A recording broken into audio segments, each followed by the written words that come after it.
Temperature readings have been manipulated at the primary climate data centers in the United States in order to support the global warming agenda. Now, that's a strong new statement that's never been said on television before, but I want to emphasize it. After 1,000 hours or more of research, a computer programmer and a certified consulting meteorologist found that temperature data has been manipulated at U.S. government climate centers. The altered temperatures seem designed to support the global warming agenda. This is breaking news. The two key centers involved are the National Climate Data Center at Asheville, North Carolina, and the NASA Goddard Institute of Space Studies at Columbia University in New York City. Here's what this means. When you see a news report that the government has found that a certain month or season of the year was the warmest in history, or that 5 of the warmest years on record were in the last decade, don't believe it. Those reports are based on manipulated data. This information from the U.S. parallels what we learned in late November from the huge leak at the East Anglia University Climate Center in England. There are 4 key revelations about the U.S. data centers. First, the computer programs used at those centers to calculate world temperature averages have been dramatically altered so that the final computer product no longer averages actual temperatures from actual locations. Instead, those researchers are pulling numbers from locations which may be hundreds of miles away and applying them to that area. Secondly, the number of weather observation points has been dramatically reduced from about 6,000 to only about 1,000. Third, the vast majority of the weather stations that were eliminated were those in cooler locations at higher latitudes and elevations. And fourth, the temperatures themselves are being altered by so-called homogenization, a process that seems to always result in warmer output readings. So who are the men behind these stunning discoveries? E. Michael Smith, a computer programmer from San Jose, California, and certified consulting meteorologist Joseph DeLeo from Hudson, New Hampshire. Michael, you apparently have really discovered some significant problems with the American temperature data set, the one that our U.S. government uses to proclaim that this month or this year is the 1st or 5th warmest in all history. Are you telling me that those proclamations are based on bad data? Yes, largely because the cold thermometers have been removed from the temperature data series. I don't exactly understand, but I want to begin with, why did you get interested in this issue to start with? Well, I had been looking at the global warming issue and thought it should be looked at to find out why it was happening. The more I looked, the more I found out it wasn't happening. When I looked in the data, I found a pattern of deletion of thermometers that was surprising, to say the least. What do you mean by that?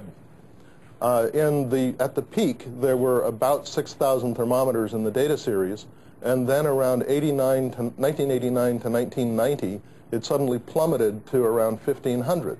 So let's clear this up now. You're talking about around the entire globe of the world, planet Earth, there were about 6,000 points where they were measuring the temperature and reporting it, and it was going into this data set. That's correct. And this was around 1970. And you're saying by 1990 they'd stopped taking the temperature at most of those places? You only had 1,500 left? Well, in most of those places, someone was still measuring the temperature. You still had people in China and the United States thinking they're taking the temperature. But when that temperature measurement went to the NCDC, National Climate Data Center, they dropped it from the data set. So the Global Historic Climate data set, what everyone uses for these maps, the data flows in, but it never flows out. So now we have data sets in the 1990s based on, let's say, 1,500 temperatures, and previous years on 6,000, and were they comparing one to the other? Yes, the baseline... That's apples and oranges, isn't it? I think it's worse than apples and oranges, but that's the metaphor.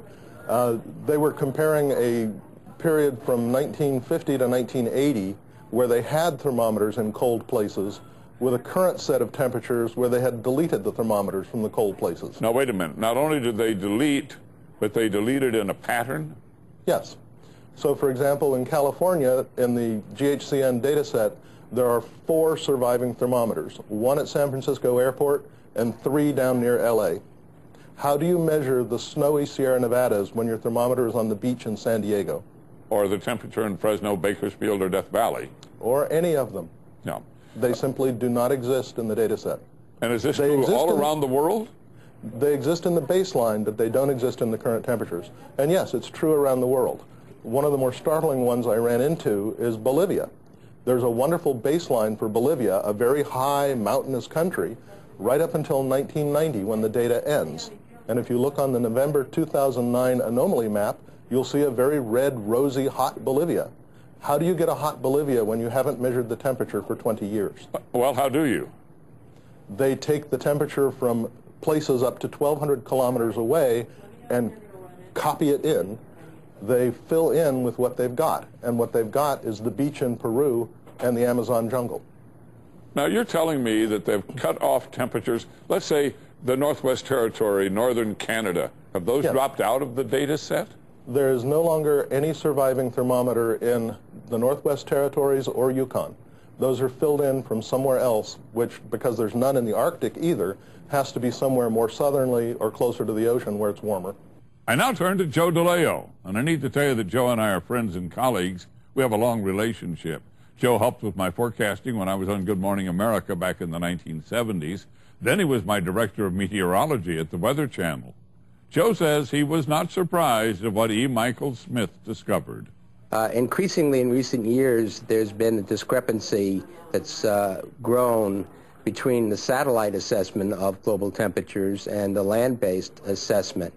For example, in June of this year, the national centers announced that it was the second warmest June in 130 years for the planet, while the satellite told us it was the 14th or 15th coldest year in 31 years that they've been keeping records. Obviously, both can't be true. You're talking about points on the planet where there are thermometers, where the thermometer is read and that is put into the computer network and becomes part of the database.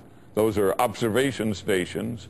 You're saying that around planet Earth, 6,000 of them were going into the database in the 70s, and that has been reduced by over 75% down to 1,000. Right. Why has that been done? We can only surmise that it was done to show more warming because of the way it was done, country by country. I would like, if you could, to take a U.S. state. Let's take California as an example. It has coastline, has the Central Valley, has the big Sierra mountain range, and certainly highly diverse weather from one of those regions to the others. In California, and in fact for the rest of the world too, they seem to have a disdain for mountains. Are we comparing this data from this 1,000 stations with the data from the 6,000, or did they go back and recalculate all the old data? No, unfortunately, what they've done is they did their average based on the old network, which with all its cold stations, and they're taking only the current data and comparing that to the averages from before and ensuring that you're going to find warming. Joe, this is the United States government. How Yes. can they do this? We ask ourselves that question every day. How can they do this? How can the Hadley Center do this? How can the NASA Center allow this to happen? Follow the money, I guess, is the answer. Are you saying, as shocking as this manipulation is, it's not the first to surface? The emails leaked or hacked from the East Anglia Climate Center in England showed extensive similar efforts to make the data show warming where none existed. And back in 1999, a research meteorologist named Michael Mann produced this chart showing temperatures holding steady from the year 1000 to about 1980, and then suddenly skyrocketing. The chart line is said to resemble a hockey stick. But then 2 researchers looked into the program Dr. Mann used and discovered his computer program would produce a hockey stick no matter what data was in the input.